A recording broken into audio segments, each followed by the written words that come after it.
নেতাকর্মী শুধুমাত্র জুলাই আগস্টে না, গত 1.5 দশকের আন্দোলন সংগ্রামে যারা প্রাণ দিয়েছে, ত্যাগ স্বীকার করেছে, আহত হয়েছে, তাদের প্রত্যেককে যথাযথ ক্ষতিপূরণ এবং খোঁজ খবর আমাদেরকে রাখতে হবে। আসসালামু আলাইকুম। প্রতিকূল আবহাওয়ার মধ্যেও অনেক মানুষ এখনো বসে আছেন। আমাদের জাতীয় নেতৃবৃন্দ আমার বাম পাশে উপস্থিত আছেন। বিশেষ করে আজকে বিএনপির পক্ষ থেকে 1.5 দশকের গণতান্ত্রিক সংগ্রামে আহত, নিহত এবং সাম্প্রতিক ছাত্র জনতার আন্দোলনের শহীদদের স্মরণে আজকের এই প্রোগ্রাম উপস্থিত আছেন বাংলাদেশ জাতীয়তাবাদী দল বিএনপির সম্মানিত মহাসচিব, আমাদের সকলের শ্রদ্ধাভাজন ব্যক্তিত্ব জনাব মির্জা ফখরুল ইসলাম আলমগীর এবং অন্যান্য জাতীয় নেতৃবৃন্দ, সবাইকে সালাম জানাচ্ছি।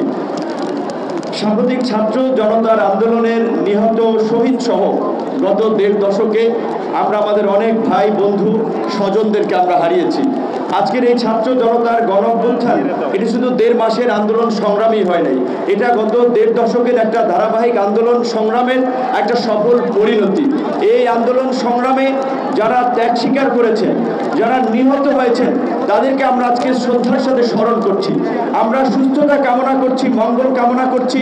যারা আজকে আহত হয়ে, পঙ্গু হয়ে এখনো শারীরিক কষ্টের সাথে দিন যাপন করছেন, এই সরকারের প্রতি আজকের এই দিনে আমাদের প্রত্যাশা থাকবে যে এই গণতান্ত্রিক আকাঙ্ক্ষার জায়গা থেকে এই মানুষগুলো জীবন দিয়েছে, প্রাণ দিয়েছে, একটা অবাধ, সুষ্ঠু, নিরপেক্ষ নির্বাচনের মাধ্যমে জনপ্রতিনিধিদের কাছে ক্ষমতা হস্তান্তর করে জনগণের গণতান্ত্রিক বাংলাদেশ বিনির্মাণে তারা কাজ করে যাবে।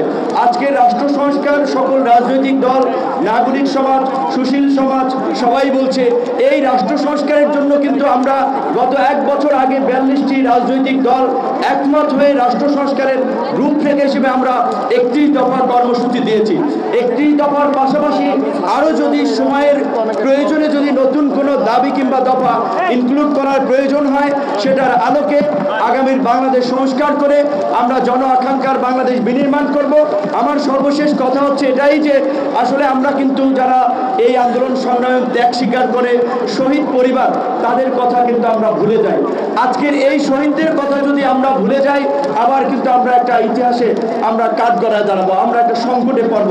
তাই আমার বিনীত অনুরোধ থাকবে সকল রাজনৈতিক দলের প্রতি, বিশেষ করে সরকারের পক্ষ থেকে জুলাই ফাউন্ডেশন করা হয়েছে, পাশাপাশি রাজনৈতিক দলেরও যে দায়বদ্ধতা রয়েছে, প্রতিটি আহত, নিহত নেতাকর্মী শুধুমাত্র জুলাই আগস্টে না, গত 1.5 দশকের আন্দোলন সংগ্রামে যারা প্রাণ দিয়েছে, ত্যাগ স্বীকার করেছে, আহত হয়েছে, তাদের প্রত্যেককে যথাযথ ক্ষতিপূরণ এবং খোঁজ খবর আমাদেরকে রাখতে হবে। যেহেতু বৈরী আবহাওয়া, আমি আমার বক্তব্য সংক্ষেপ করছি। আল্লাহ হাফেজ।